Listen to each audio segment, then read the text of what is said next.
Well, in global news, Donald Trump has ordered an indefinite suspension on military aid to Ukraine. This, of course, follows the now infamous Oval Office stoush with Zelensky. Now, Trump's anger should also, in my view, be directed also at JD Vance, since he was clearly the agitator at the meeting. And JD Vance finally broke his silence on Fox News today. I really don't care what President Zelensky says about me or anybody else, but he showed a clear unwillingness to engage in the peace process that President Trump has said is the policy of the American people and of their president. Now, in saying that, it's important to keep in mind that Zelensky has also refused 3 times now to sign the minerals agreement that he knows would economically tie America to Ukraine for years to come. But Donald Trump has said that the deal could still be revived. I think everybody has to get into a room, so to speak, and we have to make a deal. And the deal can be made very fast. It should not be that hard a deal to make. It could be made very fast. But can Zelensky reach a deal? And if he can't, should he resign? Well, for more on this, I spoke with Miranda Devine, columnist at the New York Post, a little earlier. Miranda Divine, great to see you as always. This White House Oval Office dispute between Zelensky, JD Vance and Trump has dominated the global agenda over the past few days. We're getting this sense from the Trump administration that they're saying Zelensky doesn't want peace, that he was offered 3 opportunities to sign the minerals deal and he still hasn't done that. What are you hearing about how frustrated the Trump administration is over this? Look, I think they've been incredibly patient. And as you said, this started when Trump sent his Treasury Secretary, Scott Bessent, to Ukraine, which is difficult. You know, you're on a train for 11 hours and you're going into a war zone. And Scott Bessent is probably Trump's most significant cabinet member. And he was there with the deal. And according to him, Zelensky was incredibly rude. He kept him waiting. And then when the two of them were talking and Scott Bessent was trying to explain to him how this deal worked and how it was effectively a security guarantee for Ukraine, but an economic one that was the same as boots on the ground, but sort of economic corporate boots on the ground, and it was still a deterrent for Russia.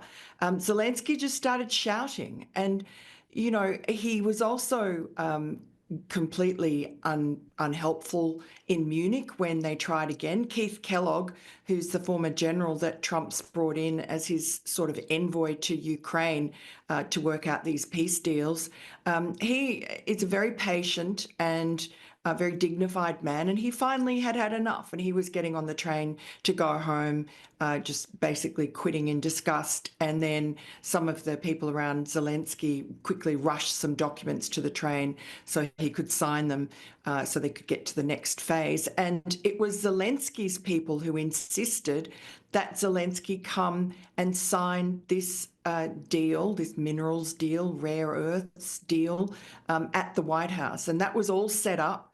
They were supposed to go down the hallway, have dinner, have lunch, 16 of them, and then go into a nearby room and with great flourish in front of the cameras sign this historic deal, which was, you know, Trump said it was 98% of the peace deal. And Zelensky, in one of his many rude sort of contradictions and interruptions during that almost 1-hour meeting in the Oval Office, said it was a 2% deal. So he was obviously, he never should have gone to Washington if he wasn't willing to sign that deal. And I mean, I don't really understand it. Some people say that he was put up to try to embarrass Trump and disagree with Trump in that meeting by Democrats who had met with him beforehand. And then, you know, there's some talk that he'd been talking to the Europeans and that they put him up to it to embarrass Trump and to make sure that Trump didn't get a win. Miranda, JD Vance also had a major role in escalating the rhetoric in the Oval. Again, JD Vance has his own agenda. He's looking forward to a future presidential run.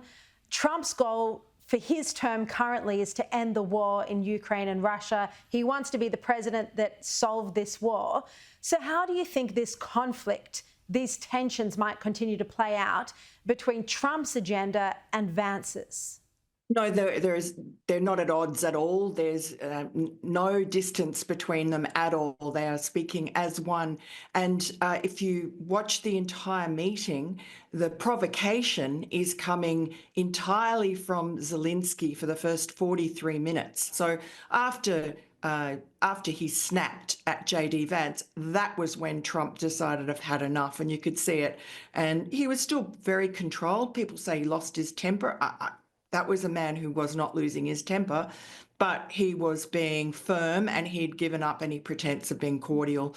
And he just told Zelensky the facts, which is, you don't have any cards. You know, you rely on the United States to continue your military support, to continue sending you weapons and ammunition. And in fact, this afternoon, the US has just paused the weapons and ammunition to Ukraine. So that will be a wake-up call, because Europe does not have the wherewithal, the arms, the troops to replace America. Keir Starmer said over the weekend that we need America as a backstop. That was echoed by other European leaders. Zelensky knows that. And America, this was a one-off opportunity for Zelensky that was a win-win for Ukraine and for the United States and the rest of the world to end the war. And Donald Trump's genuine about his humanitarian purpose is to stop the deaths. And Zelensky doesn't seem to care about peace. Miranda, given this is the state of the relations at the moment, do you think there is a push by the Trump administration for Zelensky to resign, or for there to be a change in leadership in Ukraine? Yeah, I wouldn't call it a push, but it's certainly been a suggestion by a couple of cabinet members. Just in interviews, they've just said, well, if Zelensky is an obstacle to peace, maybe Ukraine needs to find someone else. But that's up to the Ukrainian people. And, it'll be up to the Ukrainian generals who, it's said that they are dissatisfied with Zelensky. In fact, when he went to London to meet Keir Starmer on the weekend, you might have noticed this tall, very imposing man who is the Ukrainian ambassador to the UK, who was a very popular general in Ukraine, who ran the first couple of years of the war when they were doing well, and surprised everybody with how strong they were against Russia. He's a brilliant general, but he and Zelensky fell out. And rather than knocking him off, bumping him off like he's done to other people who've displeased him, this general is so popular that Zelensky sort of exiled him to the UK. And he was interviewed just a day before that Oval Office meeting and asked about his political aspirations. And he said, look, if there are elections at some point, then he would consider putting his hat in the ring. All right, Miranda Devine, we really appreciate your time.